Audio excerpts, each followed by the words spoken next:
সুপ্রিয় অষ্টম শ্রেণীর শিক্ষার্থীবৃন্দ, আশা করি সবাই ভালো আছো। তবে তোমাদের এই পরবর্তী প্রশ্ন নিয়ে কিছুটা তোমরা সবাই চিন্তিত। যাক, তোমাদের সেই চিন্তা দূর করার জন্য আমি তোমাদের জন্য সত্যি আসল প্রশ্নটা এবং আসল প্রশ্নের সঠিক উত্তরমালা নিয়ে এসেছি। তো সবাই ভিডিওটা ধৈর্য সহকারে পুরোটা দেখবে। প্রশ্ন প্রথমে দেওয়া আছে, এরপর উত্তরমালা দেওয়া আছে। তোমরা আস্তে আস্তে প্রশ্ন দেখে পরবর্তীতে উত্তরমালাগুলো দেখে খাতায় তুলে নিও এবং শিখে নিও, যেন পরীক্ষায় লিখতে পারো। তো সবার উদ্দেশ্যে একটি কথা, আমার এই ভিডিওটা যারা প্রথম দেখবে, আমার চ্যানেলটা একটু সবাই সাবস্ক্রাইব করবে, যাতে আমার পরবর্তী ভিডিওগুলো তোমরা যেন সহজেই পেয়ে থাকো। চলো তাহলে প্রশ্নটা দেখি। প্রশ্ন হচ্ছে, তোমাদের প্রশ্নটা এই,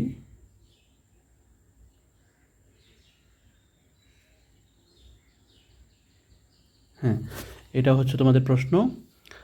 তোমাদেরকে কাজ 1, কাজ 2, কাজ 3, কাজ 4, কাজ 5, 5টি কাজ দেওয়া হয়েছে। প্রত্যেকটা কাজ কিন্তু সংক্ষিপ্ত আকারে, ছোটো ছোটো আকারে, খালি ঘর এবং বিভিন্ন প্রশ্নের মাধ্যমে দেওয়া আছে। চলো আমরা উত্তরগুলো দেখি। প্রথমে কাজ 1, কাজ 1-এর প্রশ্ন ছিল প্রকৃতি পর্যবেক্ষণ ও অভিজ্ঞতা বিনিময়। তো বিনিময় করে এখানে একটা খালি ঘর দেওয়া আছে, এটা পূরণ করার কথা বলছে। আমি যা খুঁজে পেলাম, আমার প্রথম বন্ধু যা খুঁজে পেলো, দ্বিতীয় বন্ধু যা খুঁজে পেলো। তাহলে প্রথমে আমি যেগুলো খুঁজে পেয়েছি ওইখান থেকে এগুলো লিখলাম। বন্ধু 1-এ এটা লিখলাম, বন্ধু 2-এ লিখলাম, শেষ সেই কালীঘরটা। এরপর কাজ 2-এর মধ্যে সমস্যা খুঁজে বের করি। সমস্যা খুঁজে বের করতে তাহলে বন্ধুদের চিহ্নিত প্রাকৃতিক দুর্যোগ সমূহের সমস্যাগুলো হলো বন্যা, ঝড়,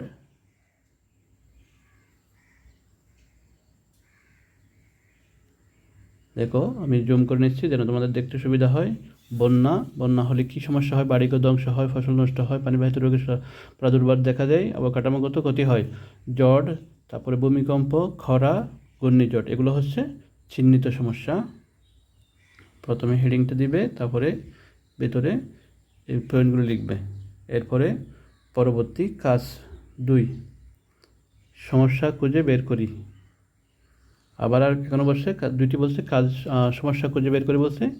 এখানে প্রতিটি 2 নম্বরটা, প্রথমে আমরা সমস্যা খুঁজে বের করছি 1 নম্বর পয়েন্ট। এখন নিচে এসব প্রাকৃতিক বা সামাজিক দুর্যোগ থেকে তুমি ইসলামের দৃষ্টিতে কী শিক্ষা খুঁজে পাও তার একটা তালিকা। তাহলে এই যে প্রতিটি দুর্যোগ থেকে ইসলামের দৃষ্টিতে আমরা কিছু মূল্যবান শিক্ষা গ্রহণ করতে পারি, হচ্ছে ধৈর্য, তারপরে দোয়া ও ইস্তেগফার, সাদকা ও জাকাত, শিক্ষা ও সচেতনতা, পারস্পরিক সহায়তা, এই ছিল। এরপর হচ্ছে 4জন বন্ধুর সাথে একটা গুরুত্বপূর্ণ আলোচনা করে দুর্যোগপূর্ণ বিভিন্ন পরিস্থিতি মোকাবেলা ইসলামের করণীয় কী। ইসলামের বিধিবিধান একটা গড় দেওয়া আছে। আমরা আগে প্রশ্নটা দেখিনি একটু। প্রশ্নটা হচ্ছে এই যে প্রশ্নটা, ব্যক্তি জীবনের কল্যাণ, আবার হচ্ছে তোমার ধর্মীয় জীবনের কল্যাণ, সৃষ্টি জগতের কল্যাণ।